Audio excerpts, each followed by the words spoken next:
topic tonight is going to be a little bit different than some of the things we've been talking about. And I want you to try and get an understanding of, what we're doing when we're approaching and prospecting people as compared to the old days, okay? And here's what I mean. We've been in this industry now for, let's see, would you turn the kitchen lights off in the back? They're just causing the glare. We've been in the industry now for over 27 years. And what's really interesting is we did a lot of advertising in the past. Okay, we were the first to create an advertising program for doctors. We used faxing in order to do that. We were the first to use Sirius XM radio for advertising, for commercials, for business opportunity. We did a lot of things, but the difference between that, and I can go all the way back to the days when we advertised in newspaper and we advertised in magazines, and most newspapers and magazines don't even exist anymore, never mind advertising them. But when you were doing that, okay, years ago, you got to remember when people responded to that, they were calling you or they were calling me about something that I advertised that they were interested in. Okay, so they were reaching out because they were interested. Now, that allowed us, when we returned their call or called them back from whatever ad they had answered, that allowed us to break the ice and just get right into it. You could just say something like, what exactly was it in the ad that made you pick up the phone? I used to say that all the time. What was it in the ad that made you pick up the phone and call us? And they'd say, well, this here applied to me, or this or that applied to me. So that was very different, and we were able to be a lot more direct. But now, and I mean, this is across the board with all network marketing, with all direct sales. Most companies don't even call it any of that anymore. They're social selling companies is the term they're using, if they're using any term at all, okay? But here's the difference. If you've been following us on the chats or some of the things that we've been talking about using Facebook or LinkedIn or Instagram, to generate leads, to get people's interest in the business. But the problem is they didn't answer an ad for a business opportunity that we ran. We're reaching out to them in hopes of identifying a common denominator and, then identifying a problem and then offering a solution. So we got to do a number of things, folks. We have to establish a relationship with them so they like us, okay? We have to, find a common denominator so they'll continue to talk to us. We have to find a problem that we can offer a solution to, and then we can talk to them about our business, okay? And I could say the same thing about the product. So here's the difference, and I don't know exactly what the ratio is, okay? I'm not sure exactly what it is, but I can tell you this. If you're doing business online, if you're looking to build through social media, Facebook, Instagram, LinkedIn, okay, I would say you need to be talking to anywhere to 5 to 10 times the amount of people that if you were doing something where you were running an ad, okay? It's just, you just need to be talking to more people because they're not people that called you interested in what you had. You're throwing a net out there in hopes of finding someone that wants what you have. Okay, you see what I'm saying? There's a big difference. So what I'm getting to is it's not a onesie and twosie kind of business if you're looking to do it online. Now, if this virus goes away, we're all let off of house arrest and everything goes back to normal, well, we can go back to kneecap or belly to belly talking business. But you know what? I don't know if it's ever going to be that way again. Okay, I'm just not sure. I'm not sure people are ever going to want to be that close to people again. I'm not sure. But I can tell you one thing, if we want to build the business online, okay, if we want to use Facebook, then our numbers of who we're reaching out to and sharing information with has to dramatically increase. Because I remember when we were doing our doctor thing, we knew our ad was so detailed. I mean, it just said exactly who we were and what we were looking for and what we would do. And so we could count on like 1 out of every 10 joining, you know, so we knew if we got 100 calls that at least 10 were going to join. You know, we knew if we got 200, at least 20 were going to join. We knew that, okay? Because the ad was so detailed. There was no hidden anything in it, okay? People knew exactly what they were calling.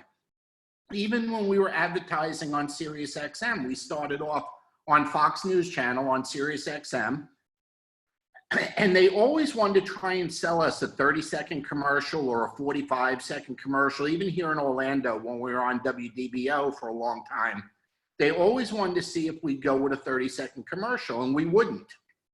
We only wanted 60-second commercials. And they said, why? You could get twice as many. I said, yeah, but only say half the message. We didn't want junk calls. We didn't want people calling that weren't good candidates. So we wanted the 60-second commercial so we could say more about who we were and what we wanted and not get the garbage calls, okay?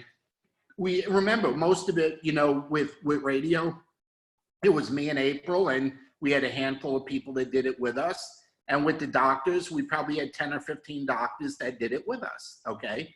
And nobody wanted to waste any time. So we spent a little more in sharing information, and then we got better quality leads. Well, it's not going to be exactly the same when we're working on LinkedIn or Facebook. Number one, the people are cold. Even the people you went to school with are cold. You probably haven't seen them in 20, 30, 40 years. Okay, so they're cold. They didn't answer an ad that you ran. So you got to realize that, you know, I equate this business very much like buying a car, okay? People that are ready to buy a car get excited. They want to buy a car and they're excited about it, okay? But they're never going to buy a car from somebody they don't like.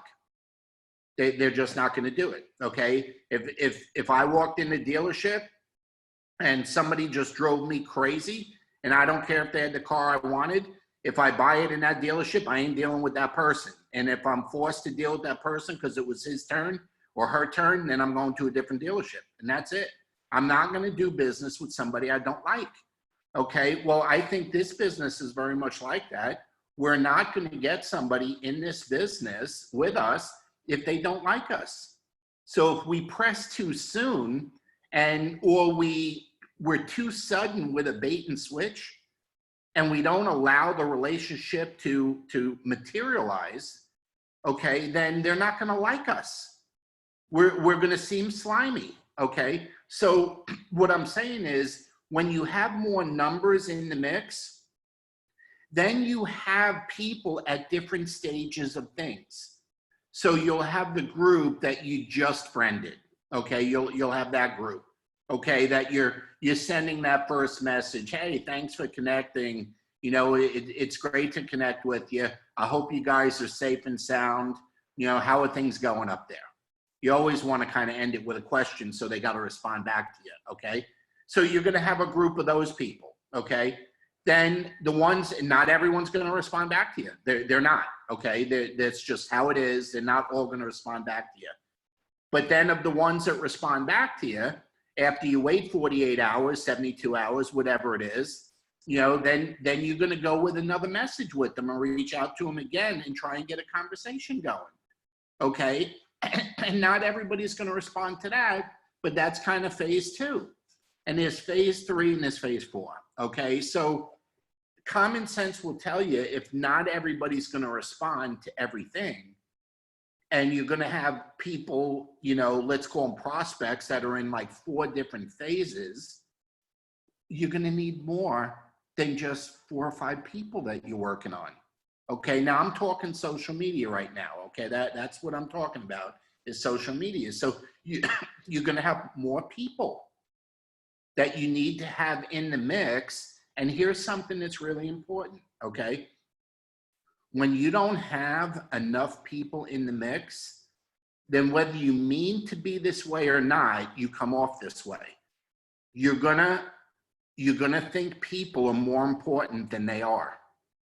Not people, prospects, your prospects, because you don't have enough of them and you don't have enough contacts and you don't have enough people in the 4 different groups that I'm talking about, then people are gonna, your prospects at times are gonna appear overly important. And you can't be that way. You have to be, you know, the deliverer of information. And you have to be the trusted source. And you need to be the light at the end of the tunnel. You need to be the hope. But more than that, you need to be that new person they've been conversing with that they like. Okay, so all of those things got to, and you could have all of that going on, and it could just simply be not quite the right timing for them. Okay, and if you go for the kill, the close, okay, prematurely, then they're going to get offended by that. And instead of getting them 3 months from now when you would have gotten them because it just would have happened naturally, now you've offended them and they don't want to do anything with you. And if they like the product, they're just going to go find somebody else to work with. Okay, so it's really important that you have enough people in the mix if you want social media to be a part of building your business. It's important, okay? Because then it's just numbers, then it's just conversations. Everybody's in whatever box they belong in, and nobody's too important, and you just go through the cycle, okay? But I think what happens is we forget that they didn't call us. They did not answer our ad.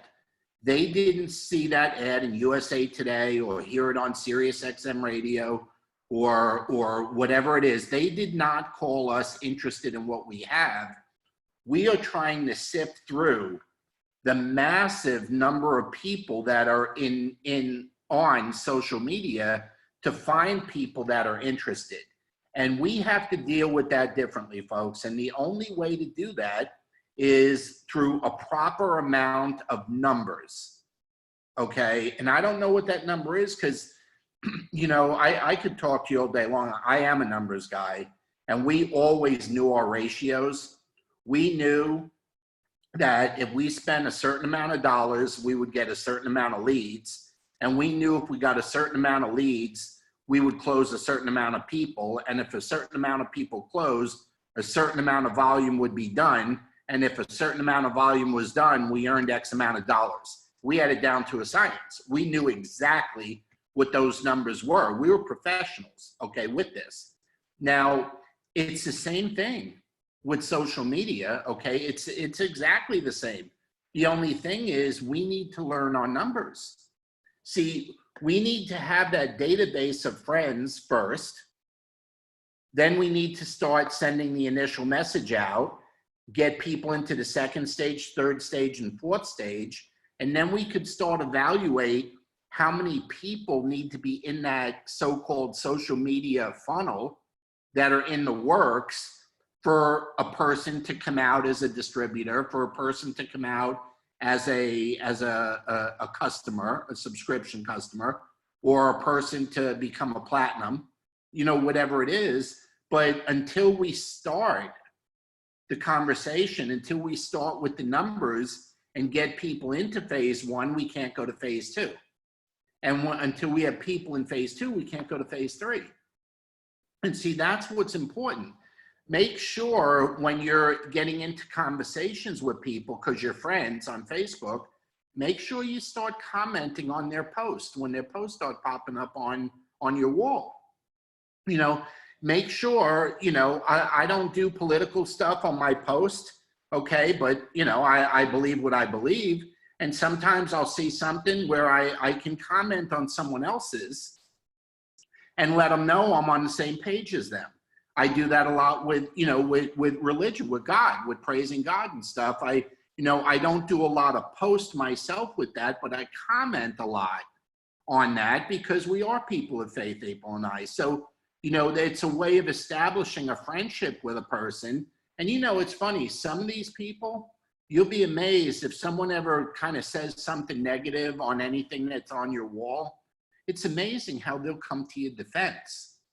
And when they come to your defense, you got a friend, okay? And you can get into a conversation with the person, but we have to look at it differently than we used to.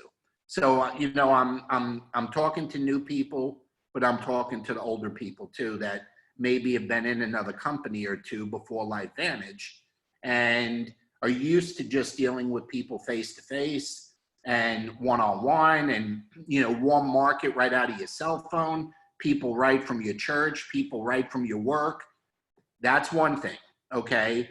And those, you should be able to get 1 out of 5, okay? If you're sharing it properly, you should at least be able to get a customer 1 out of 5. But cold market on social media, that's not the case. So if we don't have a big enough database, okay, of people on, I'm just talking Facebook right now.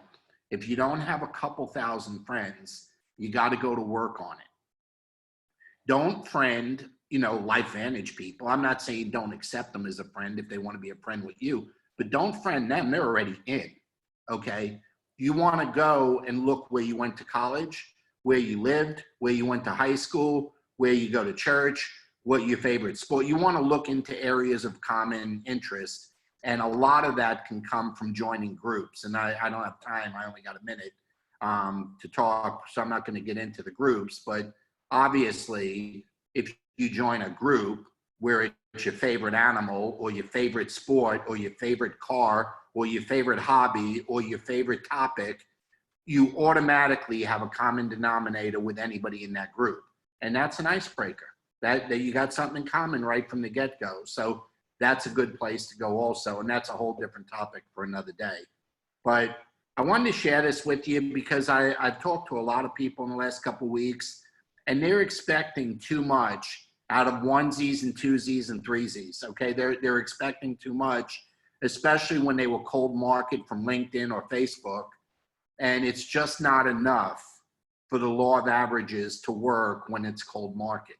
So let's look at it a little different. If you want to talk about it down the road, just text me or call me and we'll set up a time to discuss it more. I hope that is helpful for you. I hope everyone had a great, weekend. It obviously was a little weird with Easter, with not being able to be around family and stuff. But we got 18 days left in the month. It's only the 13th.